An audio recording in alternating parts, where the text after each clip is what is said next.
Hi everyone, so I've just got back from an easy 10k in the new Ultra Boost 21.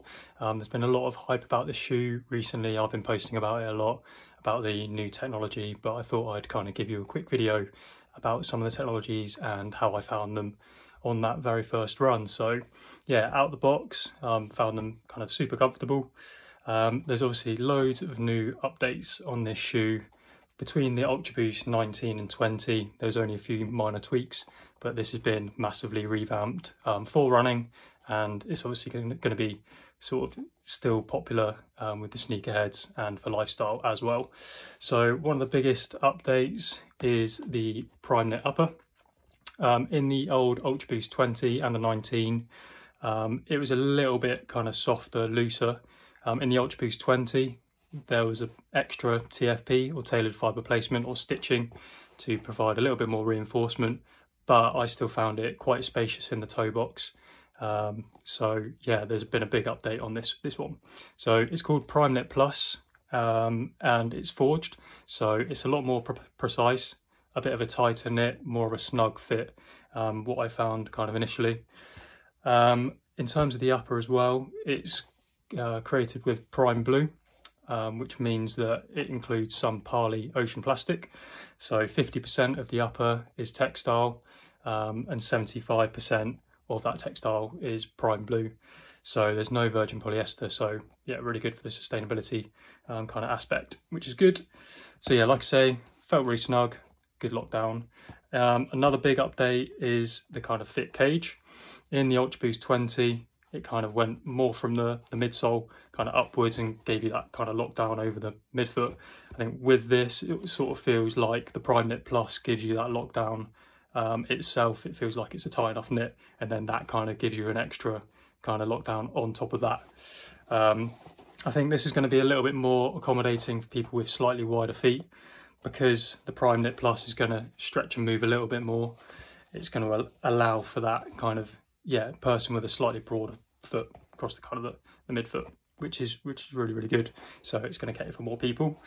In terms of the heel counter, it's an S heel curve or heel counter.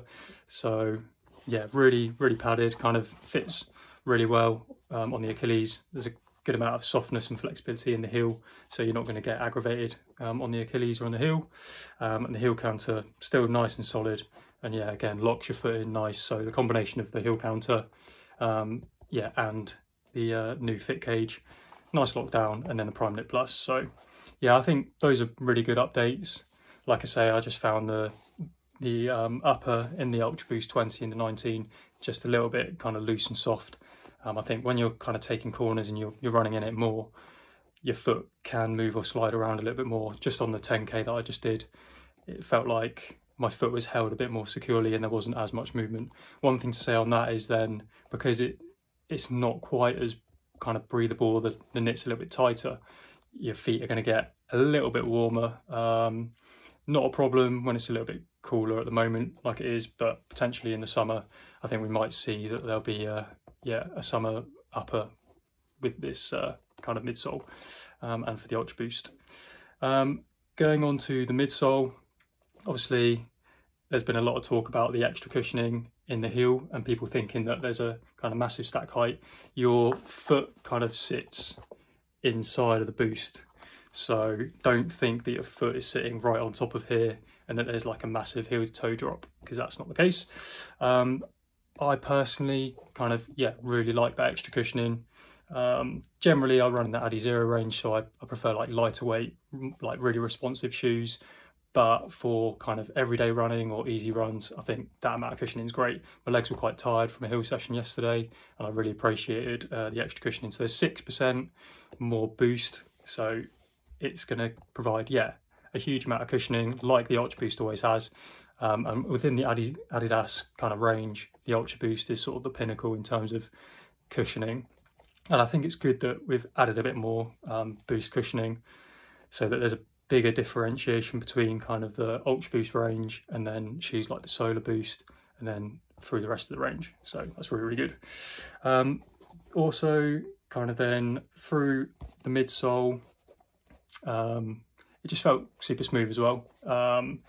something I'll mention is with the Ultra Boost 20 and kind of previous versions is that because Boost is so soft, you can kind of feel like it allows your foot to kind of twist and move, and may allow your foot to pronate or overpronate when you're getting tired and you're running. With this shoe, I didn't feel that on tired legs running in it today. It felt quite stable, and a big kind of component of that is the new torsion system. So it's a big update on the Ultra Boost 20. This is one of the biggest differences. It's called LEP, which is linear energy push, or as some of the designers have called it, little extra push. So the idea behind this, you can see it in yellow here, is that it's going to provide a little bit more rigidity, and when you're kind of going through your gait cycle, more midfoot, forefoot, it just propels you, gives you that little extra push. And I found that, I think I was aiming to just do a super easy run today. The legs felt, like I say, a little bit tired, but once I started moving along in them, it felt like it was trying to get me up onto my forefoot a little bit more, pushing off, gave me that little bit more energy. So rather than hitting kind of 5-minute K pace, I was close to sort of 4:15, 4:30. So I know this shoe isn't necessarily aimed for kind of pushing the pace and doing those speed sessions. You've got the Adizero range, like the Adios Pro, Adizero Pro, Adios Boston, for those sorts of things. But if you're wanting an everyday running shoe that you can still do a little bit of speed work in, then this is a really good option as well. Also, in terms of the kind of outsole, it's got a continental stretch web. There's loads of grip. Kind of, hopefully you can see there that it kind of, yeah, comes up round the back. So if you're a kind of heel striker, you land a lot at the back, then it's going to provide kind of a smooth transition. It's not like in some shoes where maybe it's a little bit kind of squared off, where you're going to land sort of on the outside and it's going to be a sharp kind of motion. I know normally people are going to be landing kind of right on the outside here, but some people do. So yeah, obviously Continental, really durable. Pretty much most of the Adidas running shoes have that, and it lasts for a long time. I've found that in pairs of Adios in the past, I've got well over 1,000 miles out of them. And yeah, the Continental rubber's still been strong. It's just that the cushioning's gone more so, or the uppers kind of deteriorated a little bit. So yeah, really big fan of the amount of grip. It's a little bit frosty on the ground around some of the corners today, and yeah, again, felt really comfortable, and I was kind of confident taking those corners. So yeah, those are kind of the biggest updates on the Ultra Boost 21. The LEP, I will mention as well, gives you 15% more kind of bending stiffness. So like I say, aimed at giving you more of a responsive ride, and you really do feel that in these. I've seen some reviews already, I think, from people that have tried on the shoe. I'm not sure how many miles they've run in them, but they've been saying how kind of heavy and clunky it is. Obviously, when you add a bit more boost, the 6% more boost, you're going to add a little bit of extra weight. So it comes in at around 340 grams. I believe that's for a kind of UK 8.5 sort of sample size. So mine will be a little bit heavier than that. It's got quite big feet. But I think for the extra cushioning, I'd take the weight. I think I'm going to be using this a lot now, especially on those like easier, more recovery days, just to save, again, the legs from the impact, like I find in the Adios Pro with a lot more cushioning than the Lightstrike Pro in that. Yeah, it's good to have that cushioning and save your legs a bit. I was kind of, in the past, I've been guilty of doing too many miles in shoes like the Adios or Boston, and your legs just get battered. In terms of the heel to toe drop, it's a 10mm heel to toe drop.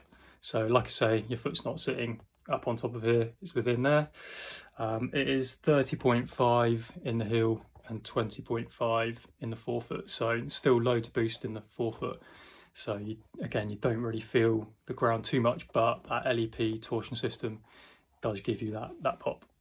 Overall, really impressed on the first run. Gonna be doing a lot more mileage in it in the next few weeks. So it's a great shoe to add to my rotation. If you're looking for an everyday running shoe, just to do some easy mileage in, or the odd session, I think it's one to look at. Obviously, price point is 160, so it is kind of top end price point, but for the amount of technology that you're getting in it, your durability, I think, yeah, these are going to do plenty of miles. Like I say, in the Adios and Boston, I've got close to 1,000 miles, so in this shoe, I'd probably be getting somewhere like 1,600 to 2,000 miles out of a pair if I really wanted to. Not that I'd necessarily recommend it, but yeah, good heavy duty workhorse shoe here. And I think it's going to go down well with, like I say, people that are going to want to wear it just lifestyle wise. And the sneakerheads, there's lots of nice kind of colorways. I went for the campaign colorway. I like the Volt. I'm going to try and keep them clean for a couple of weeks, see how we get on there. But yeah, let me know if you've tried them or if you have any specific questions, kind of just comment below.